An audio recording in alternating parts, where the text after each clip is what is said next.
Halo guys, Assalamualaikum warahmatullahi wabarakatuh. Di pertemuan kali ini, kita akan bahas tentang pertanyaan teman-teman akhir-akhir ini. Langsung saja.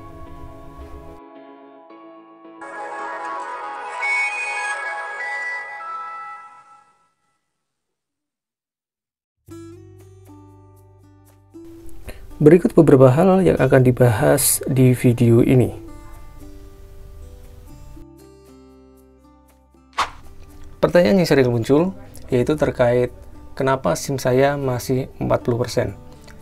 Jadi di sini saya jelaskan terkait persentase. Buat teman-teman yang baru mengurus perpanjangan SIM lewat digital Korlantas, persentase tersebut terbagi menjadi beberapa hal berikut ini. Untuk 20%, artinya persentase tersebut menandakan kalau kita belum melakukan pembayaran ke digital Korlantas.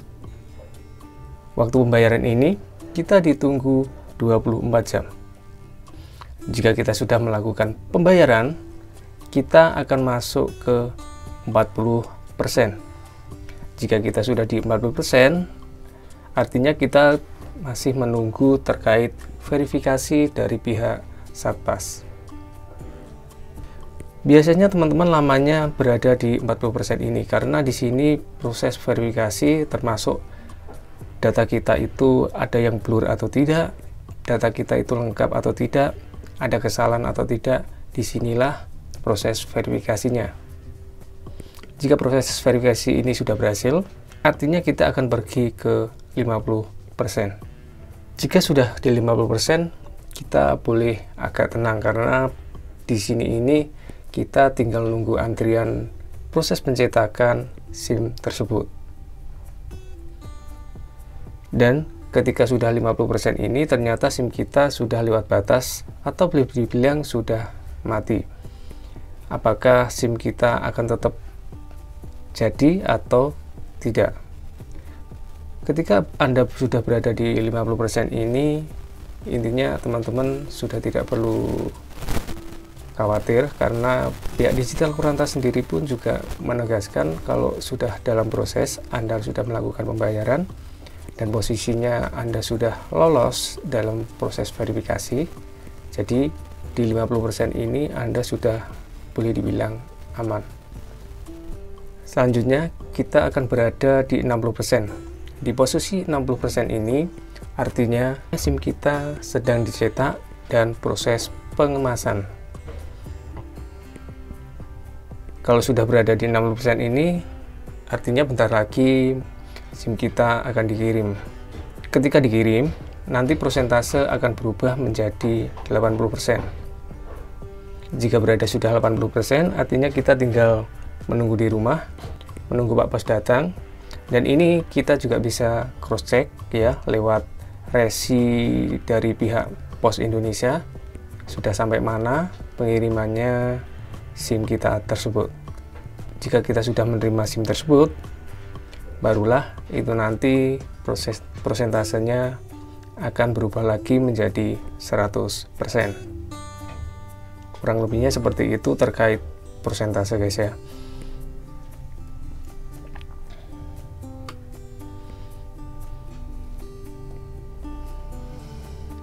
Lalu teman-teman juga ada yang tanya terkait kenapa masa berlaku SIM yang ada di aplikasi digital Korlantas tidak berubah. Sebagai contoh, di SIM ini kita ngurusnya tahun ini, ya berarti 2025. Nah, ketika kita sudah selesai melakukan perpanjangan, yang ada di aplikasi ini masa kadaluarsanya SIM masih 2025. Ini banyak sekali juga yang menanyakan, utamanya di konten-konten saya yang lama-lama masih banyak menanyakan terkait hal ini. Untuk di aplikasi itu tetap tertera 2025. Jadi teman-teman nggak sendiri kok di sini. Saya pun juga ngalamin hal tersebut.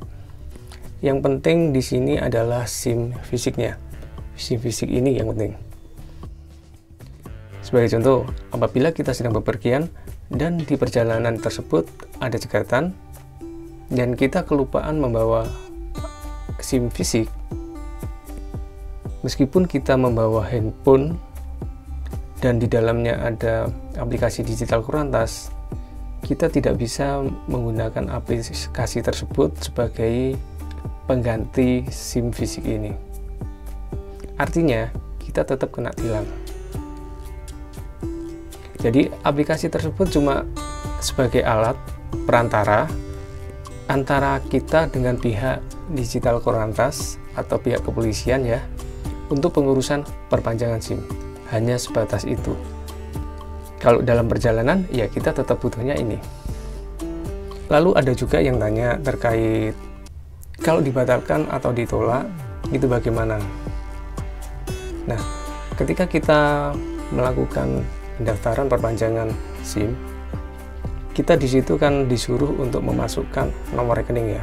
Nah, tujuan nomor rekening tersebut itu apabila ada pembatalan dari pihak digital Kurantas, maka uang tersebut akan ditransfer kembali ke rekening kita. Namun, di situ kita akan kena potongan biaya sebesar 10.000 untuk admin dan 6.500 untuk biaya transfer beda bank. Terkait foto, untuk foto lebih baik teman-teman pakai background warna biru ya, maksudnya biru asli, bukan editan. Itu lebih bisa diterima ketimbang kita pakai yang editan. Karena beberapa kali dari teman-teman juga yang komentar di konten saya, banyak yang ditolak, dan ternyata ketika saya tanya, itu background birunya itu background editan. Kalau saya sendiri kemarin itu pakai background asli ya, biru asli, dan saya itu fotonya juga langsung lewat handphone. Terkait ukuran pixel, teman-teman silahkan lihat di aplikasi digital Kurantas. Kurang lebihnya untuk ukuran pixelnya ini guys.